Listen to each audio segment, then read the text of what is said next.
Question 4 आपका 19 marks में ये पूछा गया था,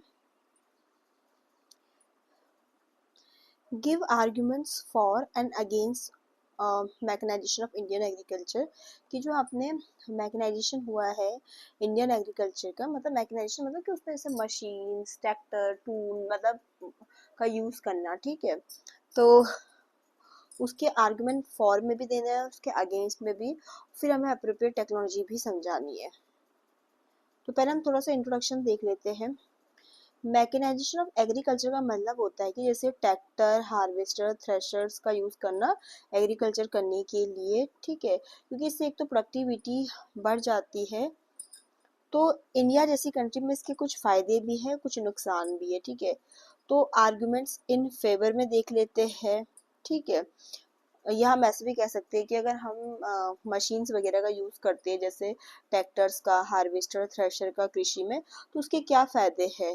तो पहला है, सही बात है, एक तो मशीन से ये होगा कि प्रोडक्टिविटी इंक्रीज हो जाती है, ठीक है, एग्रीकल्चर आउटपुट ज़्यादा मिलेगा। सेकंड, आपका मशीन के यूज से क्या होता है, टाइम और लेबर सेव होता है, ठीक है।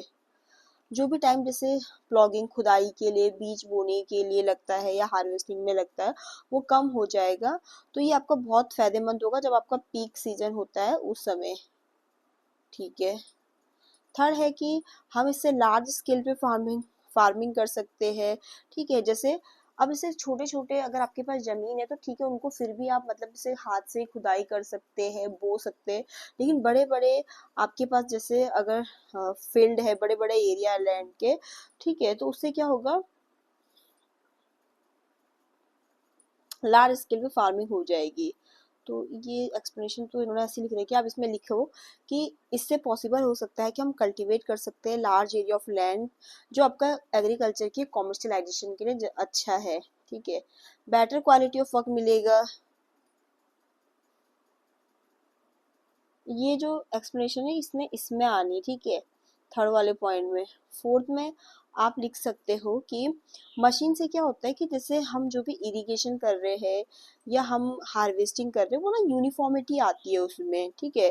तो जो ह्यूमन एरर रहता है ना, वो रिड्यूस हो जाता है। मल्टीपल क्रॉपिंग कर सकते हैं इससे। फार्मर मतलब एक ही साल में, मतलब ऐसा हो सकता है कि एक से ज़्यादा क्रॉप उगा के फायदा हो जाएगा उनको उससे, ठीक है।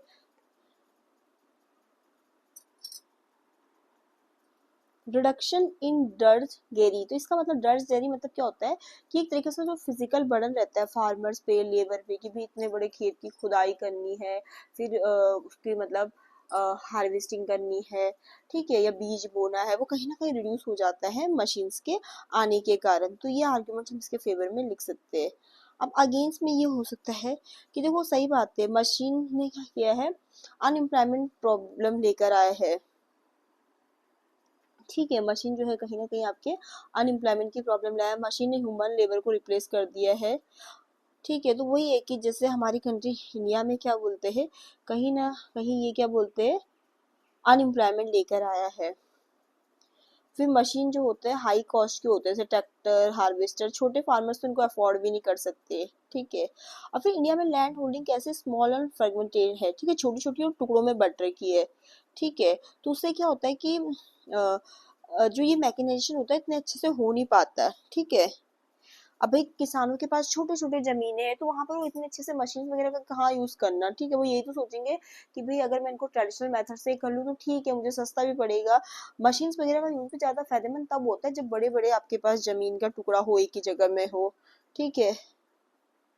अंडर यूटिलाइजेशन ऑफ मशीन,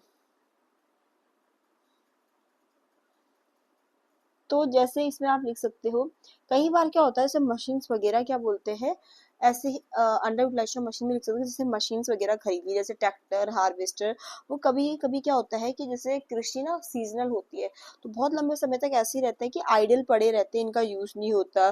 तो क्या होता है, एक तरीके से जो इन्वेस्टमेंट इनमें किया है इतना ज्यादा, वो वेस्ट चला जाता है, ठीक है। एक इससे आप पांचवा इसमें वो लिख दीजिए, प्रॉब्लम डिसएडवांटेज या इसके अगेंस्ट में आएगा कि कहीं ना कहीं मशीन्स से क्या होते हैं, आपका इन्वायरमेंटल प्रॉब्लम्स भी हुआ है, क्योंकि जैसे जैसे हमने जैसे मशीन्स वगैरह का हम यूज़ कर रहे हैं कृषि में, तो ये हमारे मतलब मिट्टी की गुणवत्ता के लिए अच्छा नहीं है, पॉल्यूशन इससे बढ़ रहा है, ठीक है। फिर 6.1 और आप इस पे लिख सकते हैं कि कहीं ना कहीं मैकेनाइजेशन करने से आपका किसका, कृषि का, हमारी जो फ्यूल है उस पर हमारी डिपेंडेंसी बढ़ गई है, ठीक है, और मेंटेनेंस पे भी। तो इसमें आप लिख सकते हैं कि भाई मशीन को अच्छे से चलने के लिए फ्यूल चाहिए होता है, स्पेयर पार्ट्स चाहिए होता है, उसको चलाने के लिए टेक्निकल नॉलेज चाहिए होती है। तो वही है कि हमारी फ्यूल पे डिपेंडेंसी बढ़ जाती है। मशीन मतलब खर्च, मतलब मेंटेनेंस भी तो मांगती है कि भी इतना हम पे खर्च किया जाए ताकि हम अच्छे से काम कर सके। तो ये इसके अगेंस्ट में आर्ग्यूमेंट है। फिर क्वेश्चन में पूछा गया था कि अप्रोप्रिएट टेक्नोलॉजी एग्रीकल्चर में क्या होती है, ठीक है, ये पूछा गया था। तो अप्रोप्रिएट टेक्नोलॉजी का मतलब यही है कि ऐसी टेक्नोलॉजी का यूज करना कृषि में जो मतलब सूट करती हो आपकी एग्रीकल्चर की लोकल कंडीशन को, ठीक है। मतलब जो भी आप यूज कर रहे हो टेक्नोलॉजी, तो मतलब ये कि एक तरीके से बैलेंस हो आपका ट्रेडिशनल और मॉडर्न मेथड का। जैसे ठीक है भी कृषि है, अगर आपको लगता है मतलब कृषि में कि भाई छोटा सा जमीन का टुकड़ा है, इसमें ऐसा नहीं जरूरत है कि भाई ट्रैक्टर का यूज किया जाए, मतलब हाथ से खुदाई हो सकती है, या मतलब जो बैल वगैरह होते हैं उनकी मदद से छोटा सा टुकड़ा है, तो वहां पर ट्रैक्टर से हल लगा के कुछ फायदा नहीं है, मतलब ठीक है, प्लॉगिंग करा के। तो वही है कि हम ट्रेडिशनल और मॉडर्न मेथड के बीच में इसमें बैलेंस रखना, ठीक है। तो हम क्या किस तरीके से टेक्नोलॉजी का यूज करते हैं, देखते हैं कि हमारी जमीन का साइज कितना है, लेबर कितने हैं, फार्मर्स की इकोनॉमिक कंडीशंस क्या है, उसको हम बोलते हैं। आपके फीचर्स क्या होते हैं एप्रोप्रिएट टेक्नोलॉजी का? एक पहला फीचर्स तो आपका एप्रोप्रिएट टेक्नोलॉजी का है लो कॉस्ट, छोटे किसानों के लिए भी अफोर्डेबल हो जाता है।